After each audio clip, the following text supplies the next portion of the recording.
ایک دفعہ کا ذکر ہے، ایک چونٹی جو کہ دانے جمع کرنے کے لیے ایک راستے سے گزر رہی تھی کہ اچانک اس کی نظر شہد کے ایک چھتے پر پڑی۔ شہد کی خوشبو سے اس کے منہ میں پانی بھر آیا۔ چھتا ایک پتھر کے اوپر لگا تھا۔ چونٹی نے ہر چند کوشش کی کہ وہ پتھر کی دیوار سے اوپر چڑھ کر چھتے تک رسائی حاصل کرے، مگر ناکام رہی، کیونکہ اس کے پاؤں پھسل جاتے تھے اور وہ گر پڑتی تھی۔ شہد کی لالچ نے اسے آواز لگانے پر مجبور کر دیا اور وہ فریاد کرنے لگی، اے لوگو، مجھے شہد کی طلب ہے۔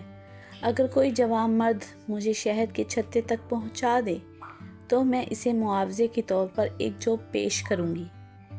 ایک برادر چونٹی ہوا میں اڑ رہی تھی۔ اس نے چونٹی کی آواز سنی اور اسے تنبیہ کرنے لگی، دیکھو، ایسا نہ ہو کہ چھتے کی طرف چل دو، اس میں بڑا خطرہ ہے۔ چونٹی بولی، فکر نہ کرو، مجھے پتا ہے کہ مجھے کیا کرنا ہے۔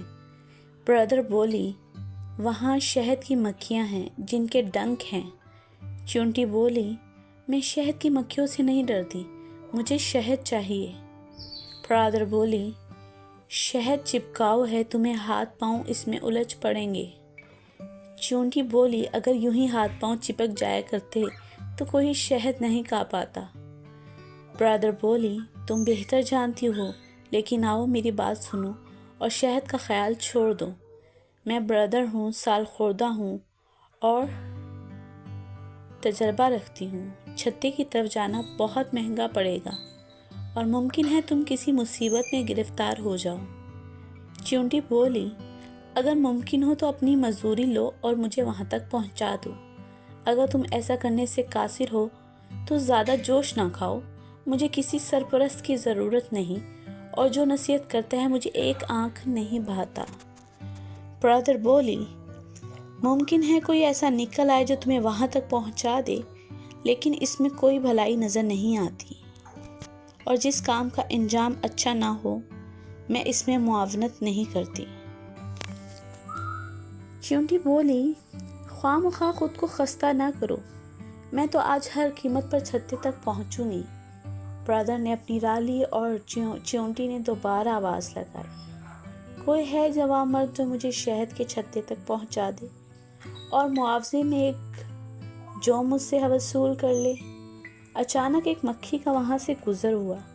اس نے کہا، بیچاری چونٹی، تمہیں شہد کی طلب ہے اور تمہیں اس کا حق ہے، میں تمہاری آرزو بڑھلاتی ہوں۔ چونٹی بولی، اللہ برکت دے، خدا تمہاری عمر دراز کرے، تمہیں کہتے ہیں خیر خواہ جانور۔ مکھی نے چونٹی کو زمین سے اٹھایا اور اسے چھتے کے قریب بٹھا کر خود اڑ گئی۔ چونٹی حد درجہ مسرور تھی، کہنے لگی، واہ واہ، کیسی سعادت ہے، کیسا چھتا ہے، کیسی اچھی بو ہے، کیسا عمدہ شہد ہے، کیا مزہ ہے اس میں، اس سے بڑھ کر اور کیا خوش قسمتی ہو سکتی ہے۔ چونٹیاں کس قدر بد قسمت ہیں کہ گندم اور جو جمع کرتی رہتی ہیں اور کسی وقت بھی ان کا رخ شہد کے چھتے کی جانب نہیں ہوتا۔ چونٹی نے ادھر سے کچھ شہد چاٹا اور آگے بڑھتی گئی، حتیٰ کہ شہر کے حوض میں جا پہنچی، اور اچانک اسے محسوس ہوا کہ اس کے ہاتھ پاؤں شہد سے چپک گئے ہیں اور اس کے لیے اپنی جگہ سے حرکت کرنا ممکن نہیں رہا۔ اس نے اپنی نجات کے لیے جس قدر کوشش کی بے نتیجہ رہی۔ تب اس نے فریاد کی، عجب طرح پکڑی گئی ہوں، اس سے بڑھ کر اور کیا بدبختی ہوگی۔ اے لوگو، مجھے نجات دلاؤ، کوئی جوان مرد مجھے نجات دلاؤ۔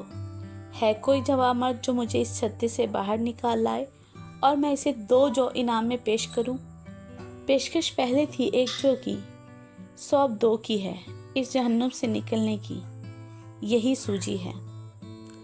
عین وقت اس برادر چونٹی اپنے سفر سے واپس آ رہی تھی۔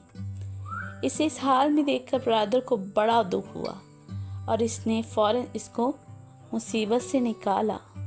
پھر بولی، میں تمہیں سرزنش نہیں کرنا چاہتی، لیکن اتنی بات ضرور کہوں گی کہ زیادہ لالچ گرفتاری کا سبب بن جاتا ہے۔